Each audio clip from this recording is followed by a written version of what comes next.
La 4G Batelma vous présente Ny vaovao. Aro, miaina sy miaro, mandry voniny vato. Manolotra ho anao ny vaovao. Lavage Kiri. Manolotra ho anao ny vaovao. Lavage Kiri, ho finaritra ny tontolo andronao.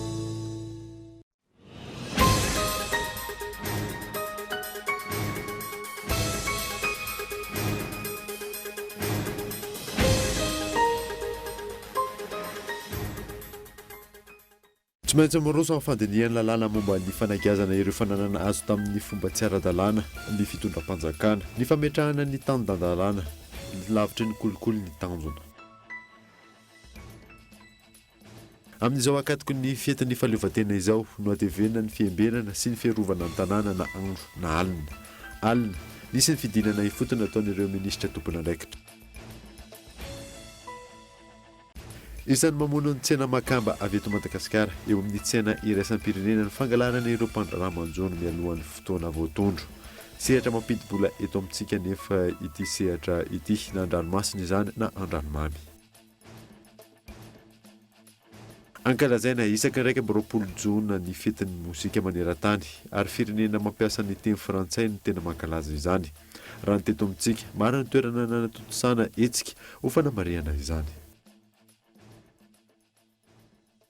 Eo amin'ny maresaka iraisam-pirenena, raikitra ny fifandonana teo amin'ny mpitandro sy filaminana sy ireo mpanao fihetsiketsehana ao Georgia. Polisy 7 sy mpanao fihetsiketsehana 30 no naratra vokatra izany. Nadidin'ireo avy hatrany.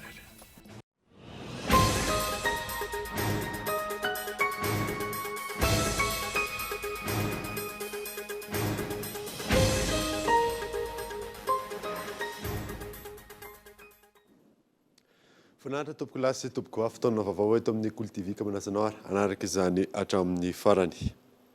Nanombotsika ny vaovao dia tsy maintsy miroso amin'ny fandaniana ny lalàna momba ny fanakiazana ireo fananana azo tamin'ny fomba tsy ara-dalàna ny fitondram-panjakana, ny fametrahana ny tany-tandalàna, lavitry ny kolokolo ny tanjona amin'izany ka itao Andriatsilava. Ranolavo ny parlemanta roa teo aloha ny fandaniana ny lalàna momba ny fanakiazana ireo fananana azo tamin'ny fomba tsy ara-dalàna na ny loi sur le recouvrement des avoirs illicites, tsy maintsy olanina tsy ho ela izany hoy ny Prime Ministre lehiben'ny gouvernemanta aorian'ny fanitsinana atao taminy. Ny filoham-pirenena moa no manome ny toromarika amin'izany raha na tena ny eritreritray dia ao anatin'ny herinandro farafabetsaka dia olanina ny lalàna mifehy ny recouvrement des avoirs illicites. Raha tsy tratra moa izany dia ny parlemanta izay ivorotsy ho ela rehefa tafapetraka moa ny tenim-pirenena no eritreretinay andany azy. Fa ny teny ambara fotsiny dia tsotra ny hoe ny filoham-pirenena dia fa nanome toky ny rosoana amin'ny ratification ny lalàna iny tsy miverina amin'izany zany fitondram-panjakana. Raha ny fanazavana no hamaivanina kokoa io lalàna io, manana fotoana anaovana recours izay anaovana saisie raha ny fanazavany hatrany. Satria raha tsy hanana recours izy, dikan'izany dia ny magistrat du siège anankiray no hijeran'ilay izy dia manahirana izay. Aleo omena fahefana hanana recours zany izy. Dia ny antsika dia ny confiscation an'ilay bien dia après jugement dia amin'izay fotoana izay ahoana ny fampiasana ny anaovantsika azy na vente io sy azonareo fa zay rehetrarehetra zay tokony ametrahantsika mazava tsara ny hoe ny volontétsika tena hiady amin'ny famotokodinana volam-panjakana fa kosa omena koa ny fahafahan'ilay olona zany azonareo manana any recours raha ohatra ka matsapa izy fa tsy rary nazo azy amin'ny saisie. Misakana ny fampandrosoana ny kolikoly, antony nanaovan'ny mpitondra fanjakana ho lara-pahamehana ny ady amin'izany. Mila finiavana sy fahavononana nefa izany ary mila paikady matipaika sy fiaraha-miasa amin'ny daholobe. Raha tsy hiviny, notokanana tamin'ny fomba ofisialy androany ny foibe toeran'ny Bianco eny Ambohibao izay nampitondraina ny anarana hoe Bâtiment Tokyo. Vola mitetina 2 miliara sy 300 tapitrisa ariary no nananganana ny fotodrafitrasa ka ny 1 miliara amin'ireo contre valeur avy amin'ny fanjakana japonais. fa sokafana tamin'ny fomba ofisialy androany ny herinandro ho an'ny kontinanta afrikana momba ny asa-panjakana nanamafy ny amin'ny fanatsarana ny sehatra asa eto amintsika ny minisitra tompona andraikitra Henri Florian. Natomboko andrano tetsy amin'ny enamandroa be ny fotoam-pankalazany ny andro ny kontinanta afrikana momba ny asa-panjakana. Niatrika izany ny ministra misany ny asa sy ny fampananana asa, ny asa-panjakana ary ny lalàna sosialy. Mifanaraka amin'ny velorano fahenina napetraka ny filoha ny fampiroboroboana ny asa miendrika, ny fanatsarana sy ny fanavoazana ny fitantanan-draharaha ary ny lalàna sosialy eto amintsika. Ny fanatsarana ny asa-panjakana dia efa eo amperiny amin'ny fanaovana an'izany ny ministeran'ny asa-panjakana manokana aloha ary efa mihitatra efa hitarina any amin'ny ministera hafa isasokazo koa izy io efa eo amperinasa satria ny standard de service zao dia efa mipetraka ao amin'ny ministera raha tonga any ianareo dia mety efa hitanareo efa mihena lavitra be ny fotoana izay ikirakirana an'ireny antotan-taratasy ny asa-panjakana reny. Dia eo koa moa ny fanatsarana ny fitantanana ny fifaninanana raha tsika mahita ohatra fifaninanana farany teo dia efa natiny nanaovana fepetra manokana vaovao miavaka amin'ny teo aloha. Dia ohatran'izany koa ny mikasika ny fikirakarana ny antotan-taratasy hafa izay ohatra hoe fitantanana ny asa-panjakana zany dia efa mandeha ohatr'izay avokoa. Tanjon'ny fitondrana ankehitriny araka ny politika ankapoben'ny fanjakana ny ampiroboroboany ny asa mendrika ho an'ny rehetra mba hamerenana ny asiny. Fa antoko ny fampandrosoana sy ny hoavin'ny taranaka ny fanabeazana. Mila mahay mifandray ny mpanabe sy ny mpianatra mba hamora ny fandraisan'ny ankizy ny fampianarana. Albertin Ramelarivo. Antoko ny fampandrosoana sy ny hoavin'ny taranaka naoriana ny fampianarana sy ny fanabeazana. Mbola maro anefa ny olona manodidina izany. Variana amin'ny rendrarindra sy kilalao ny ankizy amin'izao fotoana izao ireo mpanabe. Manano sarotra amin'ny fampitana ny fahaizana sy fahalalana amin'ny mpianatra ankilany, ny tsy fampiany fifandraisana eo aminy sy ny mpampianatra. Ka eo amin'ilay fifandraisan'ny mpanabe sy ny mpianatra amin'izao fotoana izao, ohatra misy elanelana be ilay izy. Ny antony dia matetika zany ny ankizy tena tsy mahalala loatra n'ilay tena mahasoa sy mahatsara azy fa ilay rendrarendra. Dia ilay fanabeazana nefa tsy voaray ny araka ny tokony ho izy. Dia izay zany ny ilana fandrindrana zany hoe mahay mifandrindra, mahay mifandray ny mpanabe sy ny mpianatra mba hampandeha tsara amin'ny fanabeazana. Misy ny dingana tokony atao entina natsarany io fifandraisana io eo amin'ny mpanabe sy ny mpianatra. Amin'izay hoe anamorana sy vizana an'izay fifandraisana izay dia mila mifakahazo apo. Voalohany indrindra aloha mifakahazo apo. Faharoa manaraka izany koa mifampatoky hoe tena matoky marina ilay ankizy amin'ireo mpanabe ireo. Dia amin'izay dia mora ho azy mampita ny ankizy sy andraisan'ny ankizy an'ilay fanabeazana. Fampitokisana izany. Ny faran'androany ny journée de la ZAP ho an'ny ZAP andoharany fotsy. Mpanabe sy mpianatra mahay mifandray, ino loha hevitra tamin'ity hetsika ity. Nahitana fanentanana ara-kolontsaina ataon'ireo mpianatra, fanatanjahantena sy ny maro hafa. Fa amin'izao ankatoko ny fetin'ny fahaleovantena izao noatevena ny fiembenana sy fiarovana ny tanàna na andro na alina. Alina nisy ny fidinana ifotony nataon'ireo minisitra tompona andraikitra Kahitao Andriatsylavo. Alina tahaka ny efa fanao hatr'izay nidinay fotony nijery ny fampiarana sy ny fandaminana napetraka iarovana ny tanàna amin'izao ankatoky ny fetin'ny fahaleovantena izao ireo minisitra tompona andraikitra. Ny ainga teo anosy nitsidika an'Ambohida teny amin'ny HCC.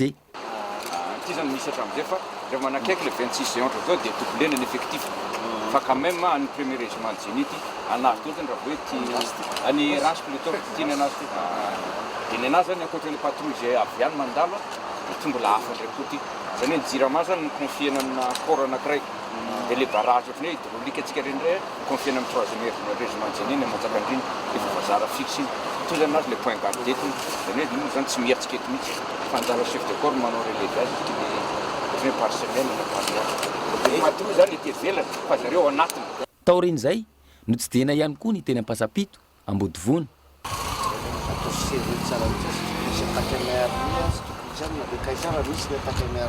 On arrive à arriver rapidement les lieux, là, au mieux, on a intercepté les malfaiteurs.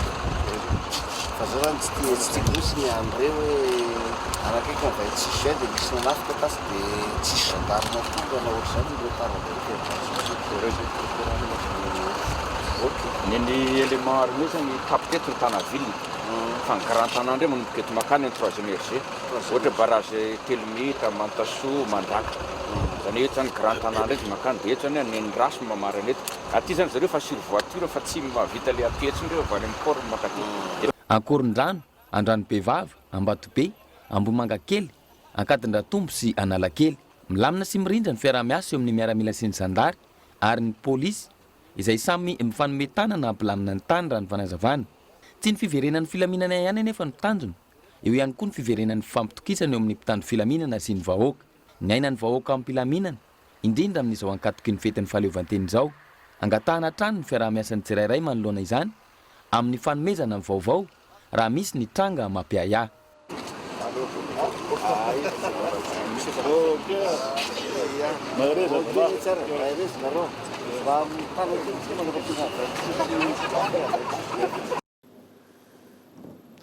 Fanosokafana tamin'ny fomba ofisialy nanomboka androany ny kermesy ny foloalinda eto Antananarivo sy ireo tanan-dehibe maro manerana ny Madagasikara ao anatin'izao fankalazana ny fety ny iverenan'ny fahaleovantena sy ny foloalinda malagasy izao mampiona ny kotoarisa. Taona maromaro ny fandimby izay no tsy naharenesam-peo ny kermesy ny foloalinda izay fanao isaky ny feti-pirenena tahaka izao. Naverina indray izany ankehitriny ao anatin'izao fankalazana ny 75 taona ny iverenan'ny fahaleovantena izao. Androany no nosokafana tamin'ny fomba ofisialy teny Betongolo izany. Izao no natao fameloma maso ny maizy azy ny foloalinda malagasy izay tandroka miaro ny vozin'ny firenena hoy ny ministry ny fiarovam-pirenena General Rakotonirina Richard. Fa ela ny foloalinda no tsy nikarakara kermesy izay napalaza tokoa taloha hoe kermesy de l'armée dia aty ndray mitoraka aty eo akatoky ny fankalazana ny 75 taona ny iverenan'ny fahaleovantena sy 75 taona ny foloalinda dia afaliana ho an'ny ministèren'ny fiarovam-pirenena ny sekretariat-mpanjakana amin'ny adidin'ny gendarmerie ny foloalinda ray manontolo no manolotra ny kermesy de l'armée ho an'ny vahoaka malagasy monina eto Antananarivo ary misy an'izany kermesy zany koa amin'ireo tanàna lehibe rehetra eraky ny faritany eraky ny faritra mba hiara-hifaly hampiseho ny hafaliana amin'izany fiverenan'ny fahaleovantena sika izany satria zany tokoa ny marika ny maha hoe firenena mijoro Madagasikara, firenena manana ny tantarany, firenena manana ny sainam-pirenenany ary firenena manana ny foloalindany. Misokatra ho an'ny vahoaka n'Antananarivo tsy ankanavaka. Nanomboka androany araka izany ny kilalao rehetra hita ao anatin'ity kermesy ny foloalinda malagasy ity. Famtony fanohanana sy fanampiana ataon'ny vadin'ny mpikambana eo anivon'ny gouvernement izay tarihan'ny vadin'ny Premier Ministre amin'ireo sokajin'olona marefo eny anivon'ny fiarahamonina eny. Ireo zaza manana fahasembanana teny amin'ny Orchidée Blanche sy ireo marary eny Befelantanana androany no nahazo izay fanomezana izay Yves Richard. Taorian'ny fitsidihana sy fanampiana nataon'ireo vadin'ny mpikambana eo anivon'ny gouvernemanta no tarihan'ny vadin'ny Premier Ministre teny Lanivato sy Akorondrano ny talata 9 ny volana Jona lasa teo. Ireo ankizy manana fahasembanana 520 teo anivon'ny Orchidée Blanche sy ireo marary eny Befelantanana no nisitraka ny fanohanana sy fanampiana avy amin'izy ireo. Fotoana zany zao hoe anehoan'ny fanjakana mijoro hoe misy ny fiarah-miasa amina association toy izao izay hita fa tena goavana tokoa ary association miendrika ny tohanana, miendrika ny fanampiana. Betsaka ny zanakitsika malagasy, betsaka ny zoky zandry izay sembana araka ny henoko teo 10 à 12% any malagasy manana an'izay fahasembanana izay. Betsaka zany tonta zany raha ataony kajikajy koa dia enony fitondram-panjakana ny fitarainana eno ny zavatra nangatahana rehetra sy ny tompon'andraikitra tsirairay tandrify an'izany. Nankasitraka ny fanohanana samihafa ny Orchidée Blanche sy ny hôpitaly Befelantanana. Azo hitarafana ny fahavonona ny fitondram-panjakana metraka ny zon'olona manana fahasembanana izany. Ary any amavanana ny fahasahiranany ray aman-dreny mianto-kady mafy amin'ny fitsaboana. Hita hoe mandray andraikitra fanjakana indrindra tsy manadino ny olona manana fahasembanana tsy hoe naniliky fa tena nandray mihitsy mahatsiaro hoe tena zanaky ny firenena ireo ary izay le hoe fiatiana tsy hoe olona avy any velany nampidirina fa efa tena ato anatin'ny fiarahamonina malagasy ato anatin'ny firenena dia misy le fandraisana tanana, misy ny fifanohanana eo amin'ny tsirairay. Eto amin'ny tany misy service social ihany koa fa tsy maharaka moa zany fatatsika fa tsy haraka satria isam-bolana nisany sato sany moyenne no sanatra hatrany nisany zazajaboana. Misy ireo izay malala-tanana zany sy mpanao sasoa manohana ara-bolana ara-tsakafo satria mbola tsy mahavita irery tsika fa tsy maintsy fanampy dia raha toa ka zato mahery isam-bolana ny zaza marary tsabony eny be filatanana avy amin'ny fianakaviana marefo ara-pivelomana ny akamaroan'izy ireo. Manantena ny tohizan'ny tolo-tanana ho fitsinjovana ny vahoaka malagasy tsy mandady arona arak'izany, ireo ny sitraka ny fanampiana androany. Fa miainga eny amin'ny fiarahamonina ny fanovana ny toe-tsain'ny tsirairay avy antoka iray entina mamerina tsikelikely ny lanja ny fihavanana malagasy. Ny mahakasika izay fihavanana malagasy izay indray fanadadiana ny tanteran'ny agence Capsule sy Cool TV FM ny tanterina aminao amin'ity androany ity. Michel Arnarzona.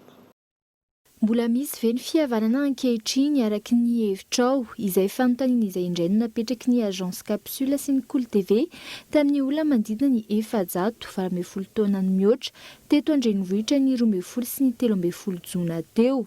700 nanontaniana ny laza fa mbola misy ny fihavanana izay isan'ny maha-malagasy ny malagasy ary mbola betsaka ny manaja izany. Ro amin'ny 300 kosa milaza fa tsy misy intsony ny fihavanana ary fiatsaram-belatsisy fihavanana imolotra fotsiny sisa no misy ary ny 820 milaza fa tsy misy ny fihavanana noho ny fahasarotan'ny fiainana amin'izao fotoana izao. Raha fanazavan'ny fikambanana iray misehatra amin'ny famerenana ny fihavanana sy ny ady amin'ny herisetra, isan'ny antony mahavery ny fihavanana malagasy sy ny toe-tsain'ny tsirairay.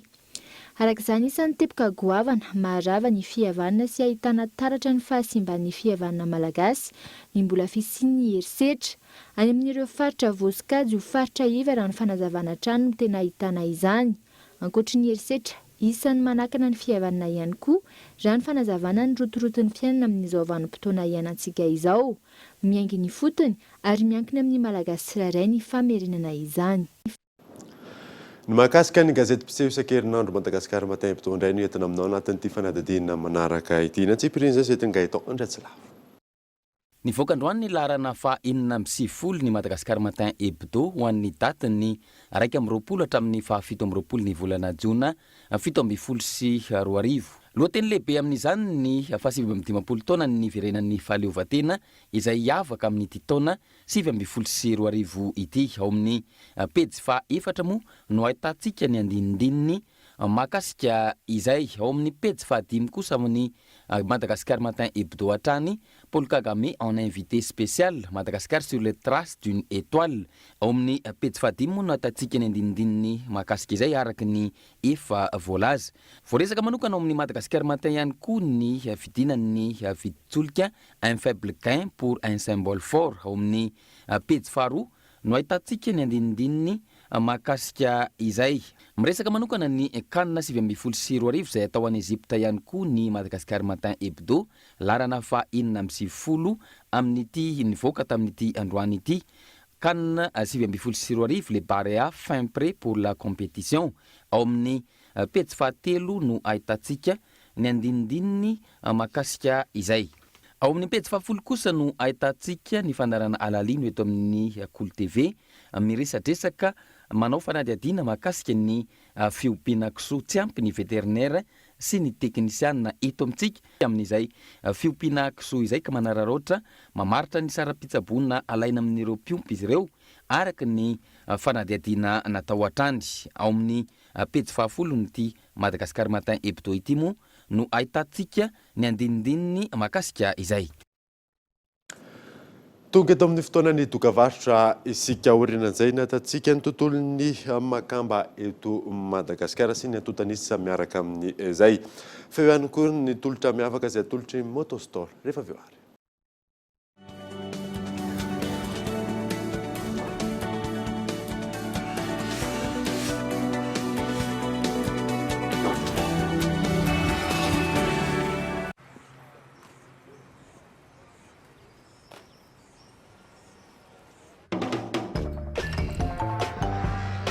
See, I was pissed at you.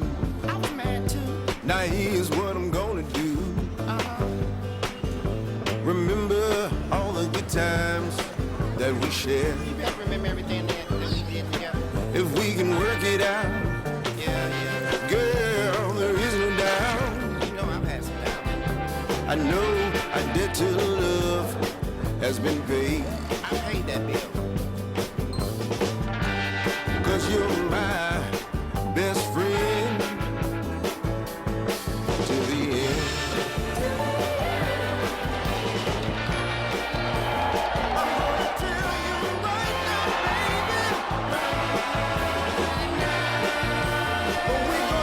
Chez Total, on en fera toujours plus pour vous.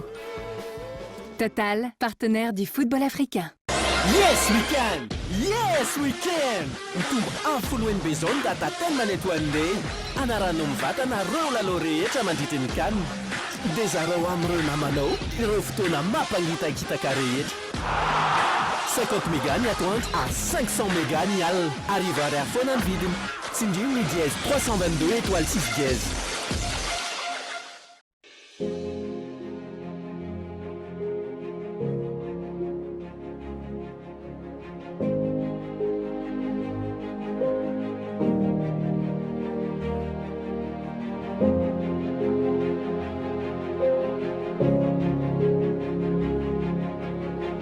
Vous aussi, préservez votre patrimoine avec l'assurance incendie.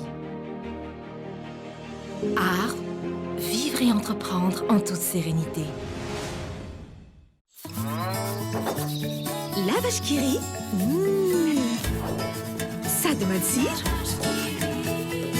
Nous un peu tout malérie. Miss calcium, si vitamine, arferayan Q. Mas fafnareta lerinya kis. Et fanan lebeyan Q. La vache qui rit, ouf nash tout loin de now.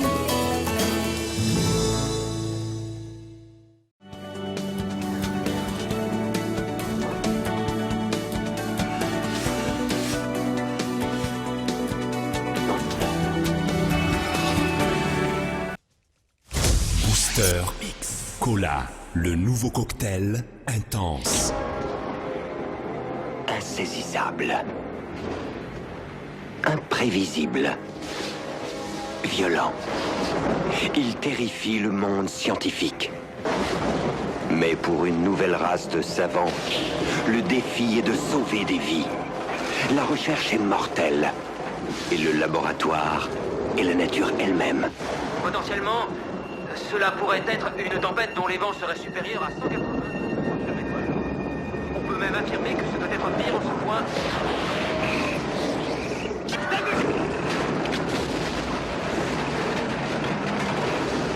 Putain, vite!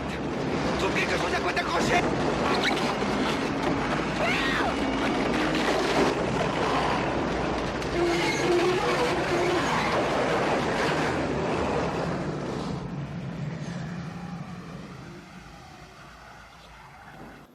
Mivena eto amin'ny fampalalam-baovao isika. Fa isan'ny mamono ny tsenan'ny makamba avy eto Madagasikara eo amin'ny tsena iraisam-pirenena ny fangalaran'ireo mpandraramanjono mialohan'ny fotoana voatondro. Sehatra mampidi-bola eto amintsika nefa ity sehatra makamba ity na andranomamy izany na andranomasina. Henri Florent. Fidiram-bola iray lehibe ny fiompiana makamba any amin'ny faritra maro manerana ny Madagasikara. Ankoatra izay, anisan'ny sehatra mampiditra vola vahiny betsaka eto amintsika ny fanondrana makamba any ivelany. Manoloana ny fifananany eo amin'ny tsena iraisam-pirenena, lehibe sy maro ny ezaka atao amin'ny fikarakarana ny vokatra. Ahazahoana kalitao faran'izay avo, toy ny makamba label Ikizuki, izay azo hoanina manta any Japon, eo ihany koa ny label bio. Isan'ny fanampy sy ezaka apetraky ny ministera amin'izao fotoana izao, ny fanentanana ny vahoaka eny fotona amin'ny fitsinjovana ny tontolo iainana. Ny fanentanana ny mponina ekady sy tantana maharitra ny arena voajanahary, toy ny fiarovana ny sandrika, indrindra fa ny fiarovana ny alahonko, izay toeram-panatodizan'ny makamba.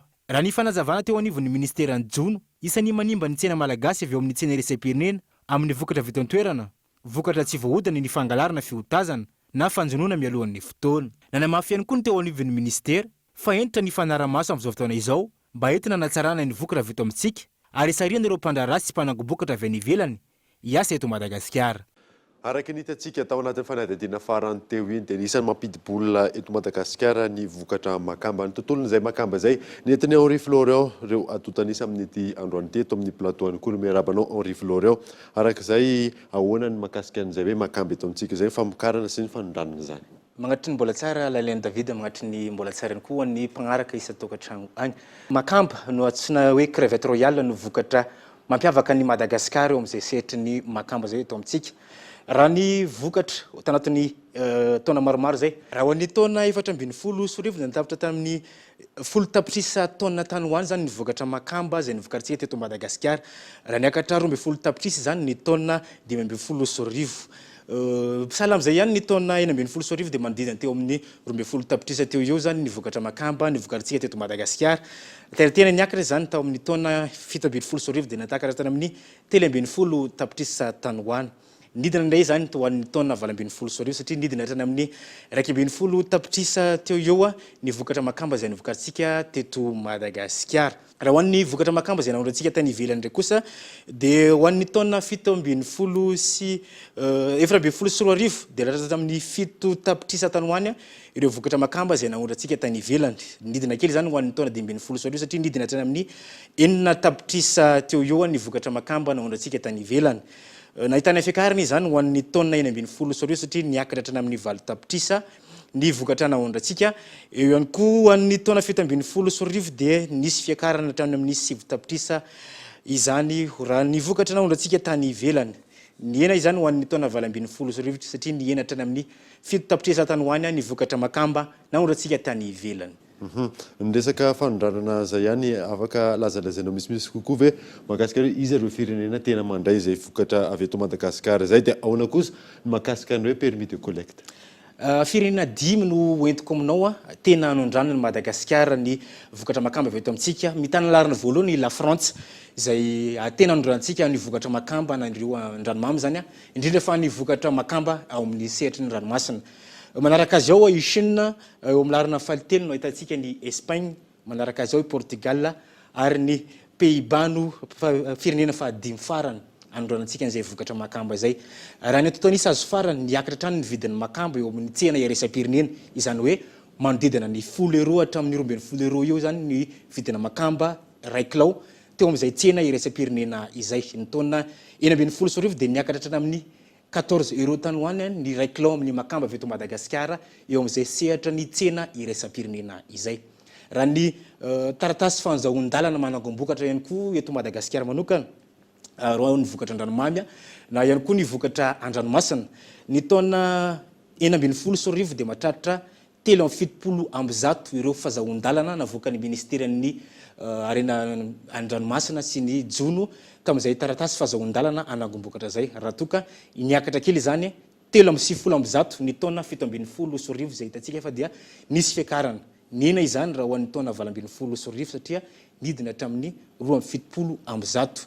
Anisan'ny olana kely iainan'ny mpanjono na ireo mpitrandraka ihany koa ny fisian'ny tsy fanarahan-dalàna eo amin'ny resaka arato na ireo fitaovana ampiasaina mitrandraka an'izay vokatra makamba zay. Ankoatra zay nisy ihany koa ireo fepetra ny raisin'ny ministera indrindra fa mahakasika ny fahazahoana manangom-bokatra eo ihany koa ny fiotazana na hoe fakanany vokatra mialohan'ny fotoana isokafan'ny jono. Ankasitrahana ianao Henri Florian tondra ny fanazavana sy ny antotanisa mahakasika izay vokatra makamba eto Madagasikara zay. Zay ny amin'iny fantanterahana androany teny amin'ny centre de santé mamindra Akadina Tombo ny andiany faharoa amin'ny titipotra faobe izay nokarakarain'ny fikambanana vehivavy malagasy miara-miainga. Hetsika fanao isa-taona izay tafiditra indrindra anatin'ny fankalazana ny fenti-pirenena Gaëtan Andriatsilava.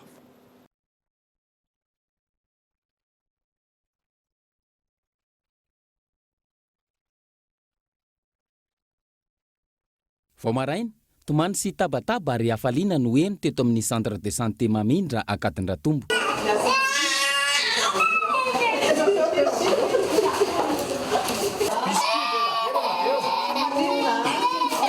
Androany zany dia fa misy didipotra faobe indray teto amin'ny centre mamindra aina 2 Akadindratombo. Zay efa nisy andiany voalohany dia ity ny andiany faharoa. Araka izany, notanterana androany tena toerana ny didim-paotra faobe andiany faharoa tamin'ity taona ity, izay nokarakaray ny fikambanan'ny vehivavy malagasy miara-miainga. Hetsika fanao isa-taona ary tafiditra ihany koa amin'ny fankalazana ny fetin'ny fahaleovantena. Androany zany dia natao teto amin'ny CSP2 Kadindratombo izay tantanany vehivavy malagasy miara-miainga ny didim-paotra faobe. Izy io zany dia natao amin'ny anatin'ny sehatra fankalazana ny fetim-pirenena dia efa asa efa fanao hatramin'izay izy io. Isaky misy fotoana ahafahana manao anazy zany dia manao an'izay foana izay. Anisan'ny asa ataon'ny vehivavy malagasy miara-miainga ihany ny didim-paotra faobe, fa misy asa maro hafa ihany koa izay fampizarana amin'ny namana rehetrarehetra eran'ny Madagasikara, satria ny vehivavy malagasy miara-miainga dia misandraka eran'ny distrika 119 eto amin'ny firenena. Fiahina ara-tsosialy sy fanampiana amin'ny mpiarabelona, miara-miainga ho an'ny fampandrosoana, manampy ireo izay te hiova eo anivon'ny fiarahamonina. Isan'ny vina napetraky ny fikambanan'ny vehivavy malagasy miara-miainga ireo. Araka izany, mbola itony hetsika ary iseho amin'ny endriny maro samihafa. Ny hetsika anay manaraka zao dia fampiofanana ny vehivavy eo amin'ny asa fanao andavanandro. Anisan'izany zao ohatra hoe mila rendrina tsina amin'ny fetim-pirenena salama zao dia fampiofanana ireny zany no anisany hetsika ataonay manaraka tsy ho ela. Ny fikambanana vehivavy malagasy miara-miainga izay tsy mitsahatra manampy ny mpiarabelona araka ny tanjona napetraka, ny fiahina ara-tsosialy sy ny fanampiana amin'ny mpiarabelona. Fankalazaina isaky ny 20 volana Jona ny fetin'ny mozika maneran-tany ary ny firenena mampiasa ny teny frantsay ny tena mankalaza izany. Raha ny teto amintsika maro ny toerana nandotosana hetsika amin'ny fanamariana izany. Erizao Ranaivo Manana. Kolotsaina noforoan'ny ministra frantsay misana ny kolotsaina teo aloha ny fetin'ny mozika manomboka ny 20 Jona, miditra ao anatin'ny vanim-potoana ny fahavaratra ny frantsay ka antony iray nahatonga azy ireo amorona ny fetin'ny mozika raha ny tantara. Firenena maro no manao ny fankalazana, isan'izany Madagasikara, isan'ny nahitana hetsika ny tetsy amin'ny tokotanin'ny tranombokim-pirenena. Manodidina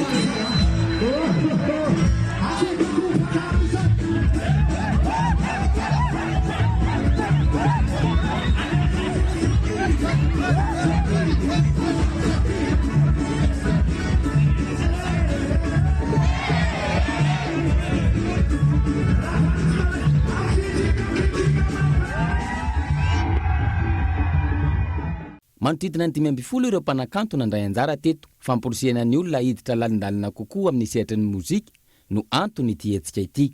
Manomboka amin'ity taona ity zany ataon'ny ministera voaindohan-draharaha ny miahy an'ireo hetsika rehetra izay tafiditra ao anatin'ity fetin'ny mozika ity, dia ny ministera ny serasera sy ny kolotsaina dia miahy izay hetsika rehetrarehetra izay ka isantarana an'izany ohatra amin'ity taona ity ny fanaovana ny fampisehoana eto tokotany malalaky ny tranombokim-pirenena eto Anosy. Zay mozika hainao milalao azy, mitendry azy dia ataovy daholo ary anisan'ny mozika tsara indrindra ananan'ny olombelona dia ny feony ataovy ny mozika.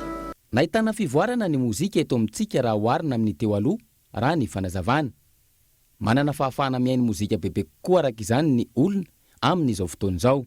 Ny mozika moa amin'izao fotoana izao dia mivoatra mifanaraka amin'ny teknôlôjia satria raha taloha dia tsy nampiasa resaka teknôlôjia fa zao dia efa tena mampiasa teknôlôjia amin'ny alalan'ny mozika. Ankoatran'izay ihany koa dia ny consommation zany hoe fandraisan'ny olona an'ilay mozika dia hafa. Raha taloha izy tamin'ny télé sy radio izy mihaino amin'ny mozika, zao izy efa afaka mihaino isan'andro amin'ny alalan'ny telefôna, YouTube sy ny internet. Zany hoe mitombo kokoa zany ny fanjifan'ny olona ny mozika amintsika amin'ny teny izao. Manaraka ny fivoarana misy maneran-tany ny mozika amin'ny androandroany izay natokana ho an'ny fetin'ny mozika ity, manana fahalalahana ny rehetra aneo ny mozika na aiza misy azy. Fa heverina ho azony daholo be tsy tiana ny lapany andafavaratra, io no nivoatra nandritry ny famaranana ny fampifanana ireo manampahaizana momba ny mozea. 20 niarana tamin'ny UNESCO sy ny fanjakana japonais tamin'ity androany ity fanampanazavana.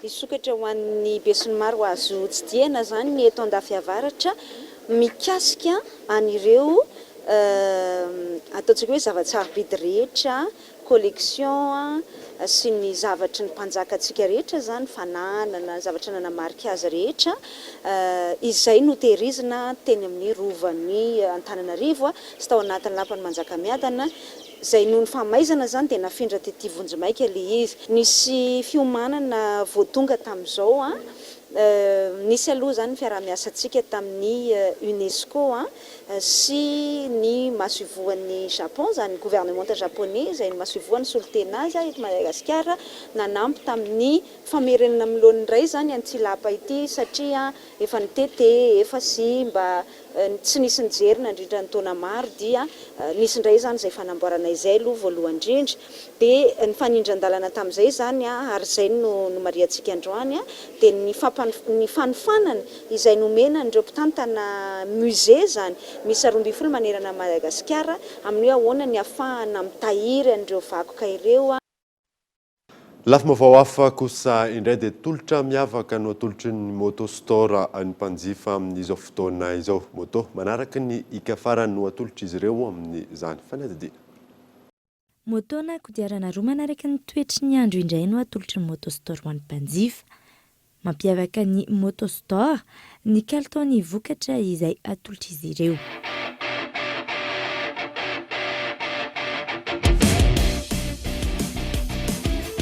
Bonjour et bienvenue dans votre émission présentée par Motostore, votre magasin qui est situé près de la City. Aujourd'hui, nous allons parler de la marque prestigieuse BMW qui existe depuis 1920 et aujourd'hui nous allons présenter la F1000XR, une machine exceptionnelle de 165 chevaux pour 226 kg.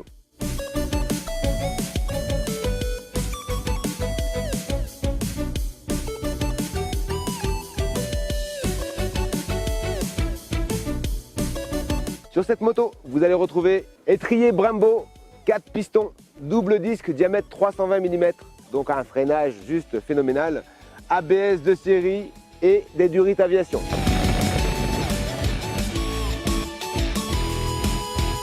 Au niveau de la partie cycle, fourche inversée, réglable en compression détente, comme l'amortisseur arrière qui est réglable en compression détente. Vous allez retrouver un amortisseur de direction que l'on peut distinguer sous la moto, qui vous permet d'éviter les guidonnages.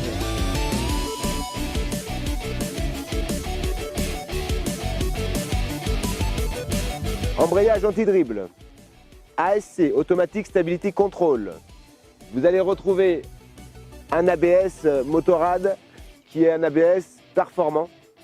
Et vous allez avoir deux modes. Un mode route, un mode street.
Araka izany natao any rehetra ity tolotra ity, na ho an'ny tanora na ho an'ireo tia fanatanjahantena, azo entina amin'ny andavanandro ihany koa.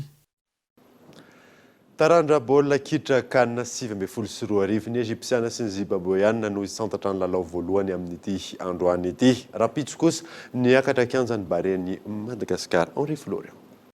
Anio alina ny Egypta no isokatra amin'ny fomba ofisialy ny kanina 2024. Lalao voalohany amin'izany ny fihaonana amin'ny ekipa ny Egypta sy Zimbabwe.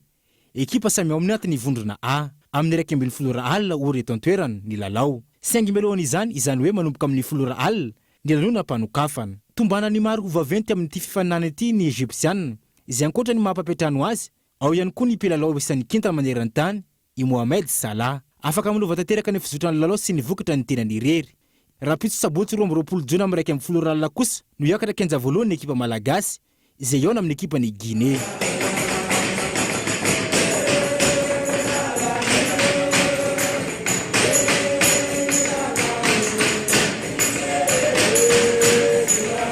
Nianandra vokatra tsara avy amin'ny bariany Madagasikara araka izany ny vahoaka malagasy. Teny fankahirezana sy firenentso no nasetry nireo mpankafy tafaresaka tamin'ny mpanao gazety ny Kolo TV FM tamin'ity androany ity. Premier match Baria ilaitsika mandresy. Tsy maintsy mandresy mihitsy moa izy kisahoana. Alefa Baria. Zay manetana zany baka malagasy rehetrarehetra Baria tsy maintsy lasa zay Baria foana. Alefa Baria izay makanareo. Arenga nefa sy ukivy andresasika ary sara sodrany nareo. Aleze Baria. Mirary soan'ny Baria de Madagasikara zany. Mba aresy mba ho tonga lafo amin'ny tanjona zakasainy. Alefa Baria. Ataovy milay fa makanlisa zay ary izay te Madagasikara zany miandrandra tena vokatra tsara avany amin'ny lisany avany Egyptany. Alefa Baria zay makana hatramin'ny farandanga. Raha ireo ekipa efa nanomboka ny kanina ity no jerena tao tanatin'ny 3 taona farany. Tamin'ny taona 2024 nandrobaka ny amboarany ekipa ny Nigeria rehefa nandavy ny ekipa ny Burkina Faso tamin'ny sareno tsy misy. Ny taona 2024 lalao famaranana teo amin'ny ekipa ny Côte d'Ivoire sy Ghana. Ny sarakady tsala samy tsy nisy ny tokony rotonta nandritra ny 20 minitra. Tany amin'ny fandakana tirobio vao tafavoaka mpandresy ry zareo Côte d'Ivoire tamin'ny 9 ary ny farany ny taona 2024 ny bata fandresen'ny ekipa ny Cameroun raha nandravony zareo Egyptiana tamin'ny 2-2. Andrasana raka izany izay androbaka ny amboara amin'ity taona 2024 ity. Isika malagasy izay voasambany niatrika ny kanina teo amin'ny tantarany. Inona sy antenainy fa hitondra vokatra tsara ny bariany Madagasikara amin'izao fandraisana anjara voalohany izao.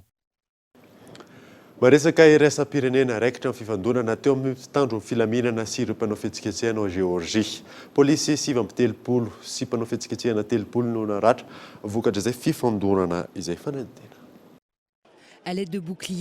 Tamin'ny alalan'ny bouclier sy vato niezaka nihiditra tao amin'ny parlemanta georgien ireo mpanao fihetsiketsehana ny alohany nanaparitahana azy tamin'ny bomba mandatsatra ranomaso sy rano. Omaly rakamisy manodidina ny ray alina izy ireo nanao antsoavo nanameloka ny fitsidihana natao ny parlemanta rosiana izay akaiky ny Vladimir Poutine. Io fahatongavan'io izay noraisin'izy ireo fanandrinana amin'ny firenena.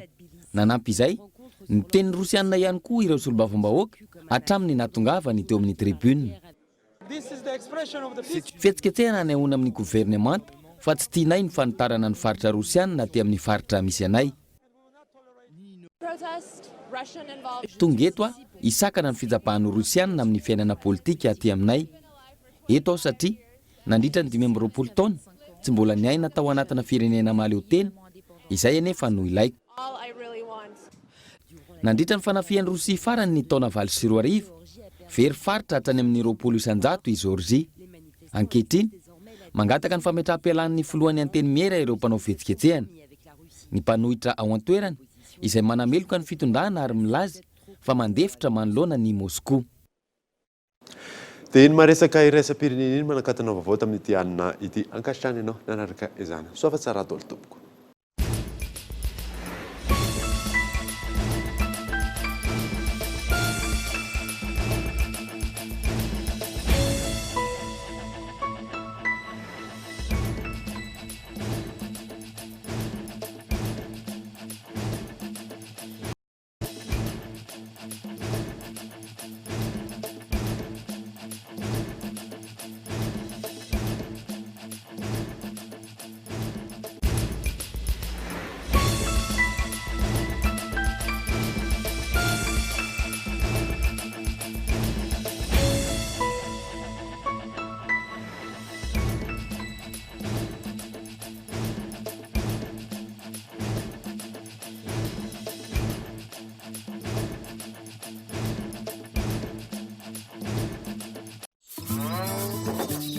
Lavash Kiri.